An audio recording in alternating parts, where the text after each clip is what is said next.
बच्चे गलतियां ये कर देते हैं कि फ़ोन नंबर वो रख देते हैं जो अभी भी खरीदा था। अब 1 महीने बाद रिचार्ज खत्म हुआ, उसका छोड़ो, उसको खत्म करो। ठीक है? तो ऐसा नंबर बिल्कुल मत डाल देना जो कि आप यूज़ नहीं करते। कहीं आप नाम हो गया, चाहे आपके पिताजी का नाम हो गया, एकदम एक्यूरेट होना चाहिए, एकदम सही से देखकर भरा होना चाहिए। उसमें गलती नहीं करनी। ठीक है? तो ये आपका नाम हो गया, पिताजी का नाम, ये बिल्कुल सही से भरना है। और आपका डेट ऑफ बर्थ होगा, ये बिल्कुल सही से भरना है। ओके? जो आपने आधार कार्ड लगाया, आधार कार्ड नंबर ठीक है, कोई दिक्कत वाली बात नहीं। बात का ध्यान रखना, अगर आप श्योर हो कि आपके पास वो सर्टिफिकेट है, आपका बन जाएगा समय से पहले, तभी आप उसके अकॉर्डिंग फॉर्म भरना, नहीं तो आपका फॉर्म बाद में रद्द कर दिया जाएगा, ध्यान रखना। ठीक है? आपके अच्छे मार्क्स के बावजूद भी आपका एडमिशन नहीं होगा, चाहे आप जनरल से क्वालिफाई कर रहे हो। यानी कि आप अगर सीयूटी का फॉर्म भर रहे हो, तो उसके भरने से पहले एक बार जरूर ये चीज़ देख लीजिएगा। भाई ये पूरी चीज़ बिल्कुल कंफर्म देख लीजिएगा सीयूटी के फॉर्म को भरने से पहले। सर क्या करें, बहुत डर लग रहा है। सीयूटी का फॉर्म भर रहे हैं, कहीं कुछ गलती होगी तो बड़ी दिक्कत हो जाएगी। यहाँ हम इतनी मेहनत कर रहे हैं और फाइनली जाके कॉलेज वाले कहेंगे कि ये गलत है, वो गलत है, आपका एडमिशन नहीं हो पाएगा, तो बहुत दिक्कत हो जाएगी। भाई बात बिल्कुल सच है।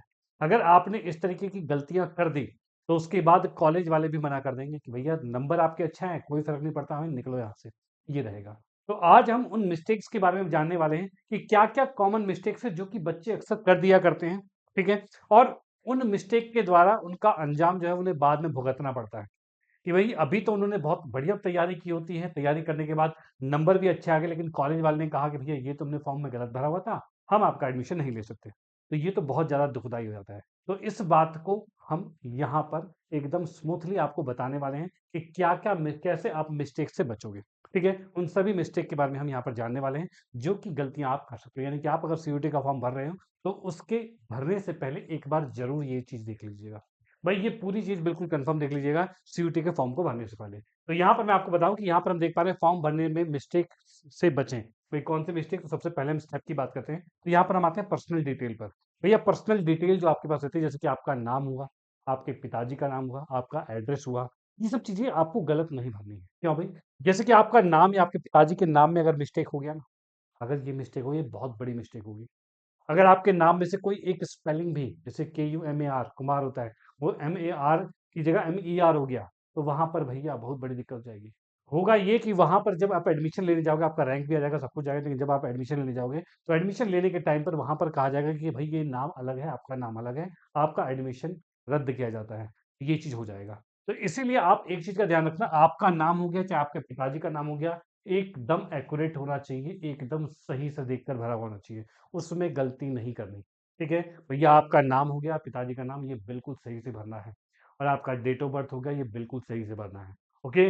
जो आपने आधार कार्ड लगाया, आधार कार्ड नंबर ठीक है, कोई दिक्कत वाली बात नहीं। लेकिन वो तो आपका आप ऑटो ले लेगा वो। लेकिन आपको आपका डेट ऑफ बर्थ हो गया और आपका नाम हो गया, आपके पिताजी का नाम हो गया, ये एकदम एग्ज़ैक्ट भरना है। इसको दोबारा ज़रूर चेक करना। इसके बाद नेक्स्ट की हम बात करते हैं फ़ोन नंबर और मेल आईडी। भई इसमें इसमें बहुत बच्चे ना ढील बरत देते हैं कि वो कैफ़े में जाते हैं भरवाने के लिए, भई कहीं भी साइबर कैफ़े जाते हैं भरवाने के लिए, और साइबर कैफ़े में जाकर वहाँ बोलते हैं कि स फ़ोन नंबर हम फ़ोन लाए नहीं हैं, आप अपना नंबर डाल दीजिए। मेल आईडी हमने बनवाई ही नहीं है, आप अपनी डाल दीजिए। वो डाल तो देता है। लेकिन जब आपको एडमिट कार्ड डाउनलोड करना होता है, या फिर कभी कोई भी एग्ज़ाम रिशेड्यूल हो रहा है, किसी वजह से वो आगे शेड्यूल किया जा रहा है या पहले कराया जा रहा है, कोई भी तरह की इन्फॉर्मेशन जो हो रही है, वो इन्फॉर्मेशन आपके फ़ोन नंबर, आपकी मेल आईडी पर आती है। ठीक है? और अगर आपने वो मेल आईडी, फ़ोन नंबर उसका साइबर कैफ़े वाले का दे दिया है, तो एनटीए उसको मैसेज करेगा और उससे उससे उसका कोई लेना-देना नहीं है। उस पर वो रिस्पॉन्स ही नहीं करेगा। ठीक है? लेकिन आपको वो जानना था। इसलिए आपको अपना फ़ोन नंबर, अपनी मेल आईडी रखनी है। कई बच्चे गलतियाँ ये कर देते हैं कि फ़ोन नंबर वो रख देते हैं जो अभी भी खरीदा था। अब 1 महीने बाद रिचार्ज खत्म हुआ, उसका छोड़ो, उसको खत्म करो। ठीक है? तो ऐसा नंबर बिल्कुल मत डाल देना जो कि आप यूज़ नहीं करते। कहीं आप 1-2 महीने बाद उसे फेंक दो, और फेंकने के बाद जो आपको कॉन्टैक्ट करना है, डाउनलोड करना है, या फिर आपको पासवर्ड रीसेट करना है, और वो चीज़ आपसे ना हो पाए क्योंकि आपने फ़ोन नंबर ही नहीं पता। आपको मेल आईडी नहीं पता, भाई मेल आईडी आपके 10-36 बना रखी मेल आईडी, उसमें से कोई सी एक डाल दी थी, वो याद ही नहीं कौन-सी मेल आईडी डाली थी। भैया ऐसा मत करना, बहुत इम्पोर्टेंट होता है ये। नहीं तो आपका एडमिट कार्ड नहीं डाउनलोड हो पाएगा, और फिर आप पेपर ही नहीं दे पाओगे, ये ध्यान रखना। ठीक है? आपका करियर एकदम दाँव पे लग जाएगा, इसलिए कृपया करके फ़ोन नंबर और मेल आईडी और पासवर्ड जो आप क्रिएट करोगे, बनाओगे, दोगे वहाँ पे, उसको अलग से ज़रूर बढ़िया से लिख लेना कि ये चीज़ों का हमने यूज़ किया है। ठीक है? और उस फ़ोन नंबर को बिल्कुल यूज़ेबल वाला फ़ोन नंबर होना चाहिए, ध्यान रखना। ठीक है? इस बात की बात की जाए तो ये स्टेप नंबर फर्स्ट था कि यहाँ पर मोस्टली बच्चे गलतियाँ कर देते हैं, लेकिन आपको गलती नहीं करनी है। इतनी बात कन्फर्म? कोई दिक्कत नहीं? एकदम ओके है? ठीक। चलते हैं नेक्स्ट पर, नेक्स्ट की बात करते हैं। नेक्स्ट हम देख पा रहे हैं स्टेप नंबर 2 जिसमें हम देख पा रहे हैं भाई कैटेगरी। कैटेगरी की अगर मैं बात करता हूँ तो कैटेगरी मोस्टली होता है कि भाई कुछ जनरल कैटेगरी वाले होते हैं, उनके लिए कोई दिक्कत नहीं है। उन्होंने कैटेगरी जनरल सेलेक्ट की, बात खत्म। कोई दिक्कत ही नहीं, जनरल कैटेगरी करी, क्योंकि उनको कोई सर्टिफिकेट देने की जरूरत नहीं, कोई कुछ देने की जरूरत नहीं है।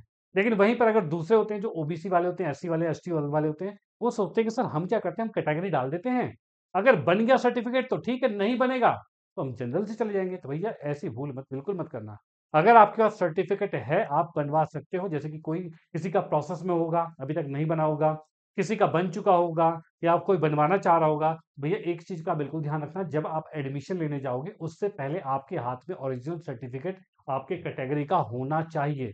चाहे वो ईडब्ल्यूएस का हो, चाहे एससी का हो, एसटी का हो, ओबीसी का हो, जो भी हो, ठीक है, वो कैटेगरी होना जरूरी है। ठीक है, तो इस बात का ध्यान रखना। अगर आप श्योर हो कि आपके पास वो सर्टिफिकेट है, आपका बन जाएगा समय से पहले, तभी आप उसके अकॉर्डिंग फॉर्म भरना, नहीं तो आपका फॉर्म बाद में रद्द कर दिया जाएगा, ध्यान रखना। ठीक है, आपके अच्छे मार्क्स के बावजूद भी आपका एडमिशन नहीं होगा, चाहे आप जनरल से क्वालिफाई कर रहे हो।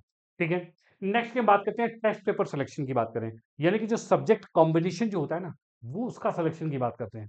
तो यहाँ पर होता है, बच्चे सोचते हैं कि सर हम ना चाहते हैं कि सिर्फ दिल्ली यूनिवर्सिटी में एडमिशन हो जाए, तो हम क्या करते हैं कि सिर्फ मैथ ले लेते हैं। अगर मुझे बीटेक करनी है दिल्ली यूनिवर्सिटी से, तो हम क्या करते हैं, हम सिर्फ मैथ ले लेते हैं और जनरल टेस्ट ले लेंगे और लैंग्वेज ले लेंगे, खत्म बात।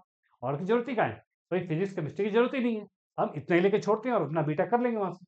और फाइनली ये होता है कि जब वो मेहनत पूरी करते हैं और दिल्ली यूनिवर्सिटी में बहुत सारे बच्चों ने फॉर्म भरा हुआ है और उसकी कट ऑफ इतनी हाई चली जाती है, इतनी हाई चली जाती है कि आपका सिलेक्शन ही नहीं हो पाता। तो भैया ये तो बड़ी दिक्कत है। लेकिन उसके अलावा और भी कई सारे कॉलेज में आपका एडमिशन हो रहा होता है, लेकिन आपने वो सब्जेक्ट कॉम्बिनेशन ही नहीं चुना होता है कि आप कहीं और जाकर भी एडमिशन करा पाओ। तो इसीलिए आपको सब्जेक्ट कॉम्बिनेशन ऐसा चुनना है जो हर एक कॉलेज के लिए वैलिड हो जाए। फॉर एग्जाम्पल बीटेक की बात की जाए, बीएससी की बात की जाए, साइंस स्ट्रीम की बात की जाए, तो उनके लिए की बात की जाए, तो भैया आप साइंस स्ट्रीम रहे चाहे कोई सी स्ट्रीम रहे, भाई कोई सी भी स्ट्रीम रहे, आपको पहले तो एक तो लैंग्वेज लेना है। भाई एक लैंग्वेज लेना है, याद रखना। और एक की बात किया तो ये जनरल एप्टीट्यूड टेस्ट जो है इसको चुनना है, ये तो दोनों चुनने ही चुनने हैं, ध्यान रखना, एकदम चुनने हैं। उसके बाद 3 की बात की जाए, जो 3 सब्जेक्ट होते हैं, ये डोमेन आपको चुनने हैं। भाई 3 डोमेन सब्जेक्ट आपको चुनने हैं, चाहे साइंस में हो तो फिजिक्स केमिस्ट्री मैथ, आर्ट्स में जो भी है, कॉमर्स में जो भी है, आपके 3 सब्जेक्ट मेन है, उनको आपको लेकर चलना ही चलना है। ठीक है, इस बात का बिल्कुल ध्यान रखना। ये सब्जेक्ट कॉम्बिनेशन अगर आप चुनते हो तो आप हर एक कॉलेज के लिए एलिजिबल हो जाओगे जहां जहां आपका वो कोर्स करवाया जाता है। ओके, तो इस बात का बिल्कुल ध्यान रखना। डन। तो यहाँ पर हमने देख लिया कि टेस्ट पेपर सिलेक्शन जो है, सिलेक्शन जो है इस प्रकार से आपको करना है। उसके बाद यूनिवर्सिटी सिलेक्शन की बात की जाए, तो यूनिवर्सिटी सिलेक्शन की अगर मैं बात करता हूँ, तो यहाँ पर आपको एक चीज का बिल्कुल ध्यान रखना है कि यूनिवर्सिटी सिलेक्शन के अंदर क्या होगा भाई, आपको अभी तो यूनिवर्सिटी सिलेक्ट करने का दिया नहीं जाएगा, लेकिन यूनिवर्सिटी सिलेक्शन का बाद में जब आपका ऑप्शन आएगा, तो वहां पर आपको मैक्सिमम यूनिवर्सिटीज को सिलेक्ट करना है। ये नहीं कि आपने सिर्फ दिल्ली यूनिवर्सिटी को चुन लिया और बस उसी में हमें एडमिशन लेना है। भैया उसमें कट ऑफ ज्यादा आ गई तो दूसरे में भी तो ले सकते हो एडमिशन, तो वहां के लिए भी आप जरूर भर लेना। ठीक है, ऐसी गलती मत करना कि भाई एक ही यूनिवर्सिटी को चुनकर छोड़ दो। चलते हैं नेक्स्ट पर, नेक्स्ट की हम बात करते हैं। नेक्स्ट हमारे पास आता है भाई फोटो एंड सिग्नेचर की बात की जाए, तो भाई फोटो और सिग्नेचर आपको बढ़िया से भेजनी है। बढ़िया से कैसे, तो यहाँ पर इनका एक साइज होता है। जैसे कि सिग्नेचर की बात किया तो 20 से 50 केबी के बीच में दिया हुआ होगा, फोटोज की बात करें 100 से 50 केबी के बीच में दिया हुआ होगा।